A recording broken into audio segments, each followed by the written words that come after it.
The Boeing aircraft, which was supposed to operate Flight 370, was stationed at Kuala Lumpur International Airport. At that time, Malaysian Airlines technical crew was conducting a thorough inspection of the plane, confirming its readiness for the flight.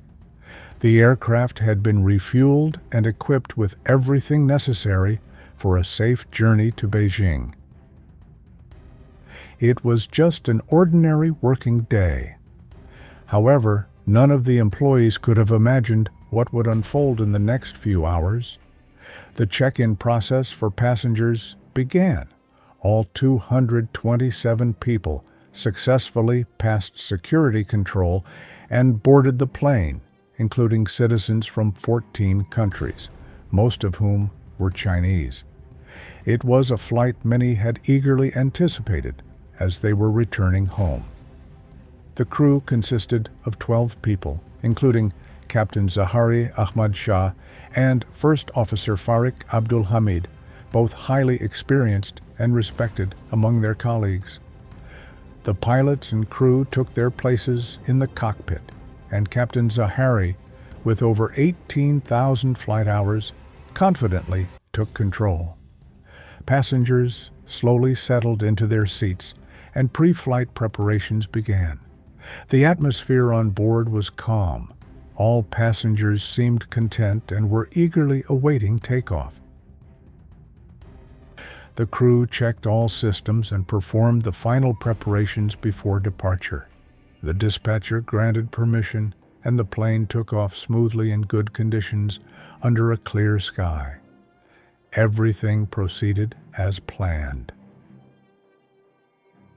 A few minutes later, the aircraft reached its cruising altitude of about 10,700 meters.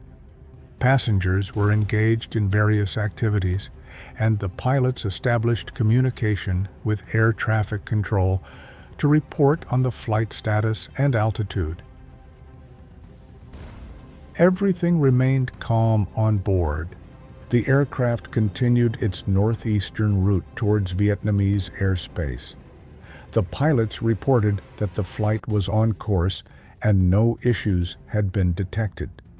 Malaysian Air Traffic Control continued monitoring the flight and found no irregularities. Operations on board continued as usual, with the Flight Data Monitoring System, known as ACARS, transmitting its report. It provided information on the flight status and engine performance, which was sent to the airline and ground services. However, at this point, the dispatchers had no idea that this would be the last communication they would receive from the aircraft. The system ceased functioning and reports stopped coming in.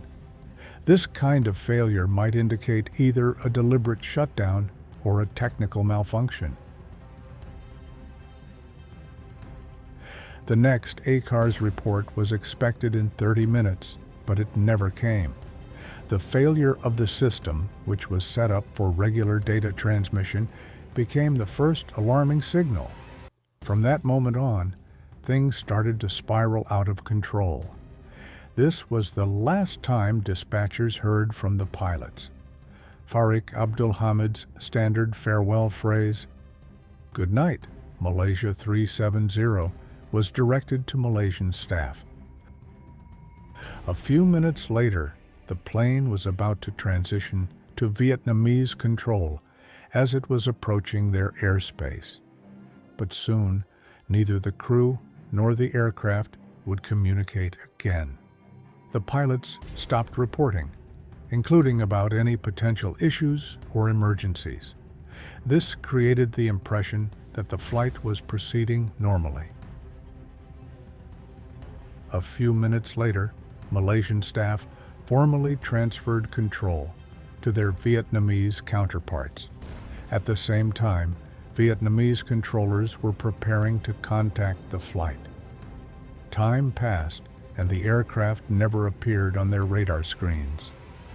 The transponder of Flight 370, which transmits information about the plane's location and altitude, suddenly turned off. As a result, the plane vanished from radar screens. This situation didn't immediately raise alarm, because in areas with unstable signals, aircraft can temporarily disappear. However, in the case of MH370, the system shut down permanently. This marked the beginning of a chain of inexplicable events. And only hours later did dispatchers begin to realize what was actually happening. Despite the failure, military radars continued to track the flight. At this moment, the plane made a sharp turn, deviating from its scheduled northeast route. Instead of heading towards Beijing, it began to move westward. Such a maneuver could only mean one thing: the flight was being manually redirected. However, Vietnamese controllers were still unaware of this. Military radars continued to monitor the flight, which was now heading westward, crossing Malaysia's airspace. As the aircraft flew over the peninsula and approached the Strait of Malacca, another deviation from its original route occurred. Malaysia Airlines Flight 370 disappeared from military radar screens.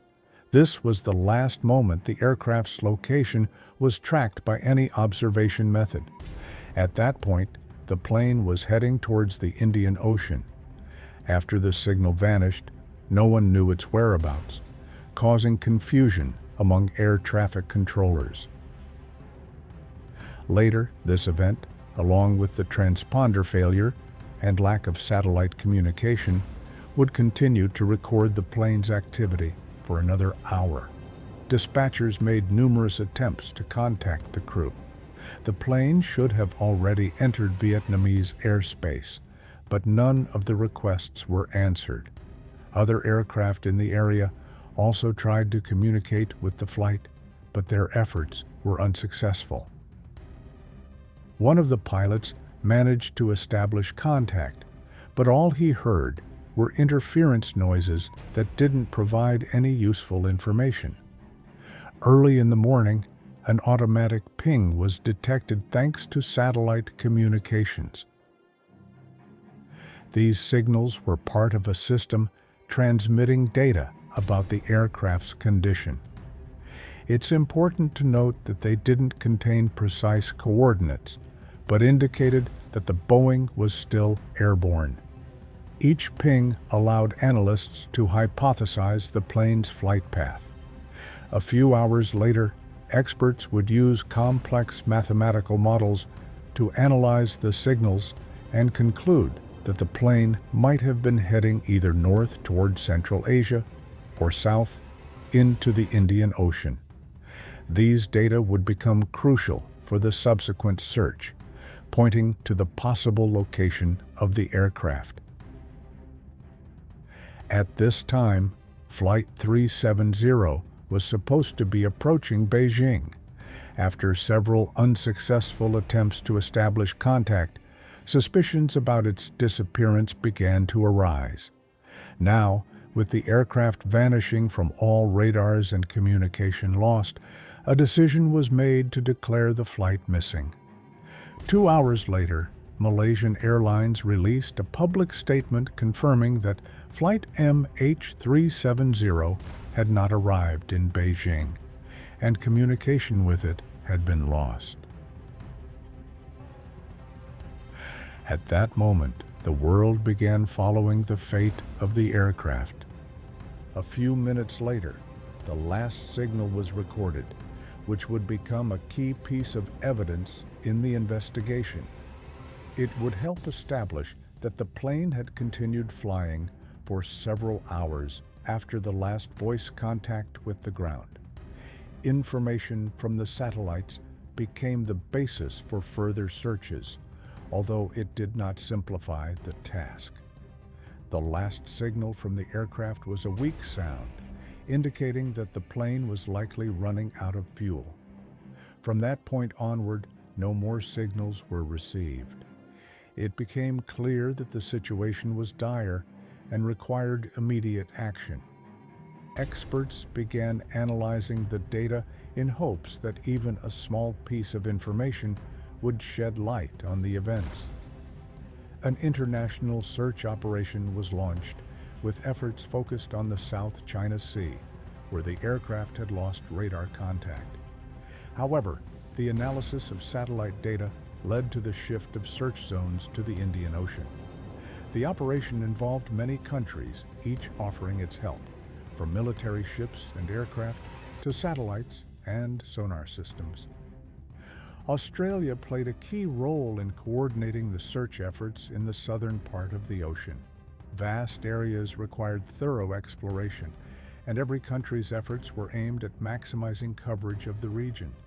Advanced technologies were used for underwater research, allowing the sea floor to be examined meticulously.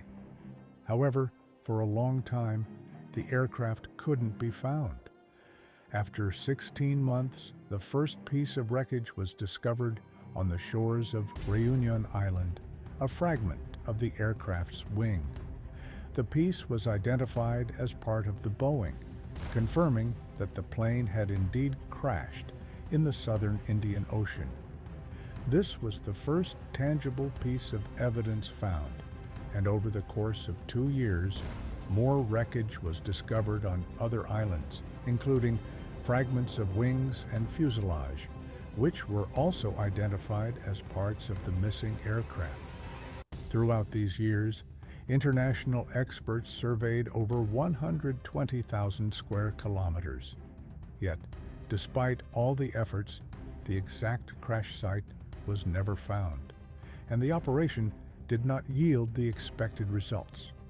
Therefore, in January 2017, the governments of Australia, Malaysia, and China announced the suspension of the search. Although technical means for continuing the search still existed, the official investigation could not definitively determine the cause of the crash. Several theories were considered, including technical malfunctions, terrorism, or hijacking, but no conclusive evidence for any of these scenarios was ever found. The most likely explanation is that there was deliberate interference with the aircraft's controls. Investigators believe that the Boeing was intentionally diverted from its course, which may have been the result of actions by one of the pilots or an unknown individual on board. Thus ended the story of the mysterious disappearance of Flight MH370. If you found this video interesting, please support it with a like and subscribe to the channel. See you soon.